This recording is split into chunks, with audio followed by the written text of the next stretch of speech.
All right, let's dive into this week's AI wrap-up. And wow, what a week it's been. I mean, we've seen absolutely staggering amounts of money, some pretty intense corporate drama, major new model releases, and yes, some very, very real-world consequences. So let's break down what just happened and, more importantly, why it matters. Okay, just let this number sink in for a second. $730 billion. What does a figure that massive even represent? Well, in the supercharged, high-stakes world of AI development, That's what it represents. That's the new price tag on OpenAI. And look, this isn't just a valuation.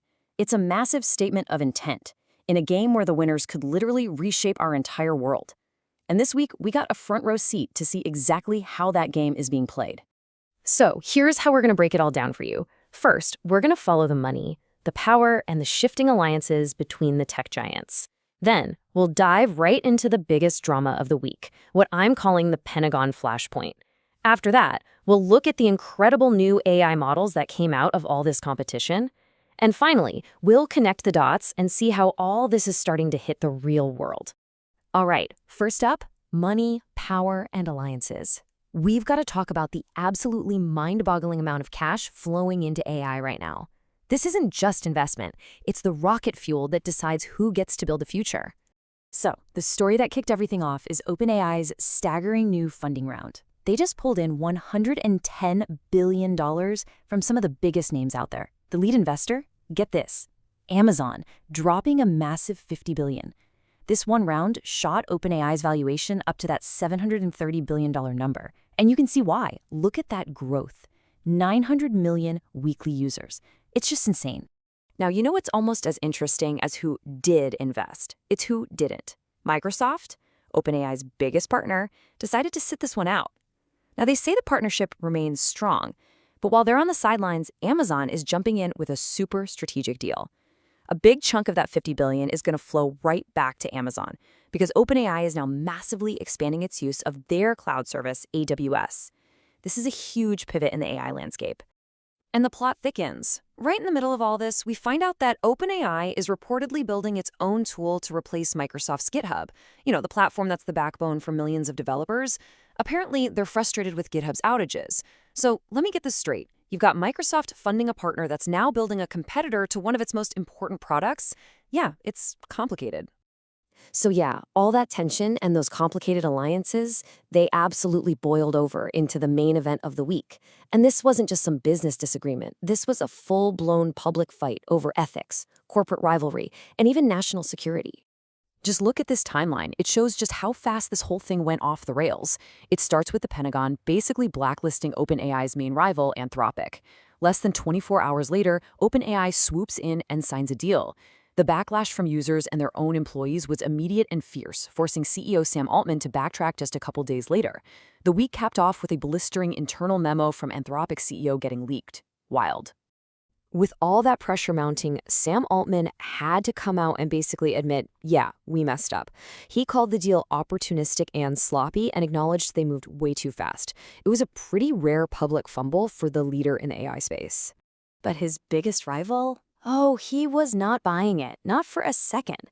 In a 1,600-word memo, Anthropic CEO Dario Amodei, who, by the way, used to work at OpenAI, called the whole thing safety theater and accused Altman of gaslighting. This wasn't just business competition anymore. You could tell it was personal. And Anthropic didn't just get mad, they got smart. As users started canceling their ChatGPT subscriptions to protest the Pentagon deal, Anthropic rolled out a brand new tool to make it super easy for them to switch over, importing all their chat history and preferences directly into their model Claude.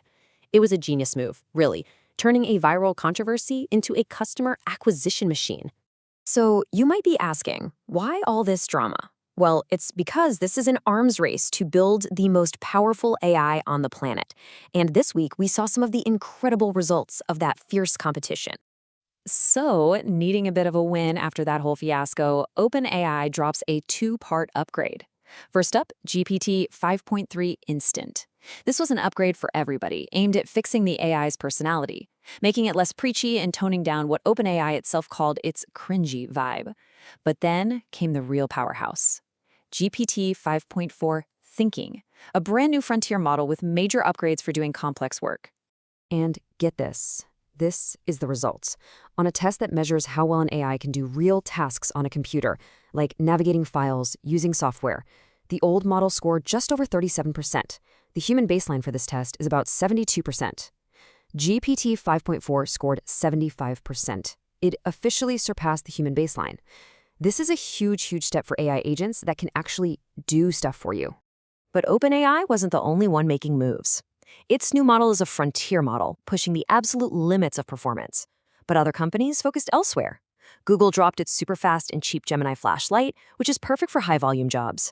And Alibaba released a model called Qwen 3.5 Small, which packs incredible power into a tiny package that can run right on your phone. The entire spectrum of AI, from the most powerful to the most efficient, took a big leap forward. Okay, so we've got the money, the drama, the new models. But what does all of this actually mean for us, for real people and real jobs? Well, this week gave us some of the clearest and maybe harshest answers yet. This right here is probably the starkest cause and effect story of the week. The company Block laid off around 4,000 people. The reason, and CEO Jack Dorsey said this explicitly, was an internal AI tool called Goose that made their engineers 40% more productive. And the result? Block's stock shot up over 15%. This wasn't about cutting costs because the company was struggling. It was an efficiency play, and it sent a clear message to Wall Street. And this wave of automation, it's forcing us to ask some really, really fundamental questions. Like this one: can a machine, can an AI, actually be considered an author in the eyes of the law? Well, this week, the U.S. Supreme Court had a chance to answer that, and they decided not to decide. They let a lower court ruling stand, which says that for now, copyright protection only applies to stuff made by humans. It's a temporary answer to one of the biggest legal questions of our time, and it feels like a can that's just been kicked further down the road. And it's not just legal and text-based stuff. Even Hollywood is getting deeper into the game. Netflix just bought an AI filmmaking startup founded by Ben Affleck. But this isn't about generating a movie from a text prompt. The tech is actually a production tool that helps with post-production, things like relighting a scene or fixing mistakes. It shows how AI is becoming a part of the actual creative workflow. So, who's actually feeling the heat from all this right now? Not in theory, but in reality. Anthropic put out this fascinating study on what it calls observed exposure, what AI is already doing.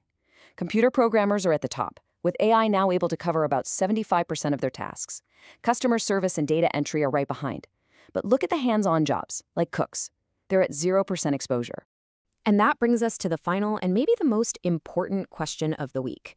We're already seeing that hiring for entry-level jobs in these highly exposed fields is dropping. So as AI keeps automating the tasks that young people have always used to start their careers, we have to ask what skills are going to be the most valuable for the next generation. What should we be teaching them? That's something we're all going to have to think about.